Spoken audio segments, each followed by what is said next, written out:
अस्सलाम वालेकुम दोस्तों, मैं मोहम्मद काशान। दोस्तों, क्या आपको पढ़ने और याद करने में मुश्किल होती है? क्या आप सारी रात याद करके भी सुबह भूल जाते हैं?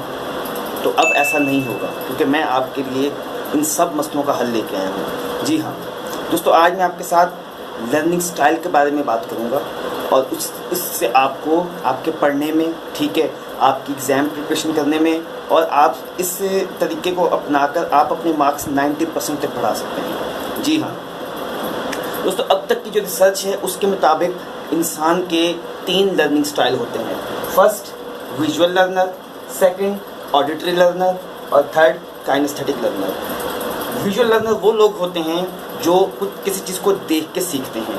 ऑडिटरी लर्नर वो लोग होते हैं जो किसी चीज़ को सुन के सीखते हैं। और काइनेस्थेटिक लर्नर वो लोग होते हैं जो किसी चीज़ को हाथ से करके सीखते हैं।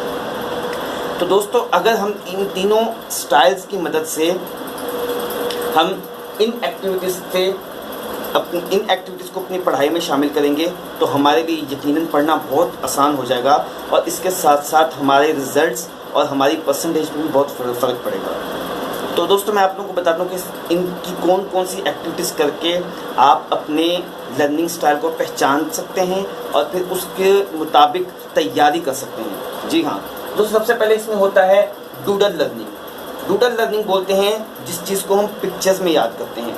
आपने अक्सर देखा होगा कि किताब का जो मतलब एक रीडिंग वाला पोर्शन होता है उसके अंदर पिक्चर्स ज़्यादा दी जाती हैं। उसकी वजह क्या होती है? ताकि उन पिक्चर्स की मदद से हम पूरे लेसन का कंसेप्ट समझ सकें। तो डूडल लर्निंग इसी को बोलते हैं कि हम जब हमने कोई लंबी चीज़ या मतलब ये कोई लंबी रीडिंग याद करनी हो या कोई पैराग्राफ याद करना हो, तो उसको अगर हम पिक्चर्स में देख लें तो वो हमको याद रखने में आसानी होती है।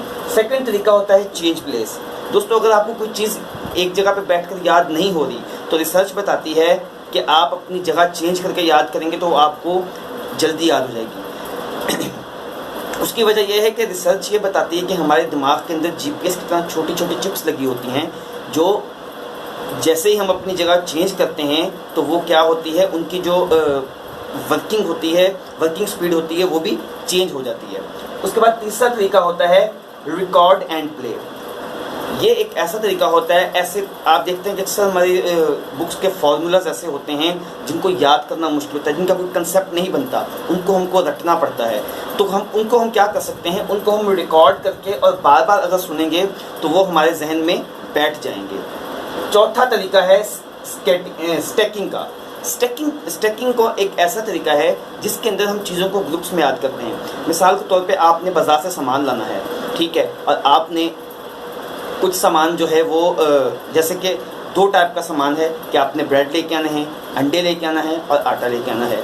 और दूसरा सामान जो है उसके साथ ही आपको बोला जाए कि आपने साबुन लेके आना है, सर्फ लेके आना है और साथ में आपने ब्रश लेके आना है। तो अब इन चीज़ों को अगर हमको याद करने में मुश्किल हो तो हम इनको 2 ग्रुप्स में तकसीम कर सकते हैं, ठीक है। जैसे 3 चीज़ें खाने की हैं और 3 ही चीज़ें जो हैं वो धोने की हैं, ठीक है। अगर हम इनको 2 ग्रुप्स के से याद कर लें तो हमारे लिए आसानी होगी। तो स्टैकिंग इसी को बोलते हैं, हम चीज़ों को ग्रुप्स में डिवाइड कर लें और फिर उसको हम याद कर सकें। उसके बाद 5वां तरीका है स्पीक आउट लाउड। अगर कुछ चीज़ें आपको याद नहीं होती तो आप उनको तेज़ी से पढ़ के भी याद कर सकते हैं, ऊंची आवाज़ में पढ़ के भी कर सकते हैं। उसका क्या होगा कि हमारा बोली हुई आवाज़ हमारे कान सुनेंगे।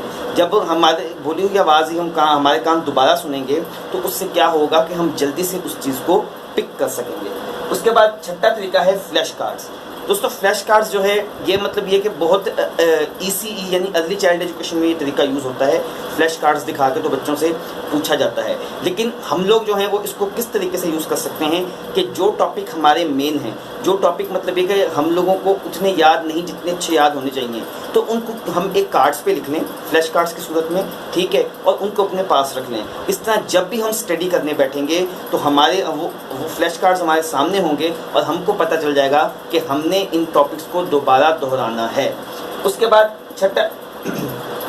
7वां तरीका होता है bed time recital. Bed time recital दोस्तों, अभी तक की जो रिसर्च है वो ये बताती है कि रात को सोने से पहले का वक्त और सुबह जब हम उठते हैं ये उस वक्त, ये 2 वक्त इंसान के ऐसे होते हैं कि इस वक्त इंसान का दिमाग बहुत ही फ्रेश होता है और वो किसी भी चीज़ को बहुत जल्दी सीख लेता है। इसलिए ये वाला तरीका इस्तेमाल करके भी हम अपनी लर्निंग को बढ़ा सकते हैं। अगर आप इन 7 मेथड्स को अपनी ज़िंदगी में ऐड कर देंगे और इनके मुताबिक पढ़ना शुरू कर देंगे तो मुझे यकीन है कि आपके एग्ज़ाम्स में या आपके टेस्ट में आप 90% मार्क्स ज़रूर लेंगे। Thank you.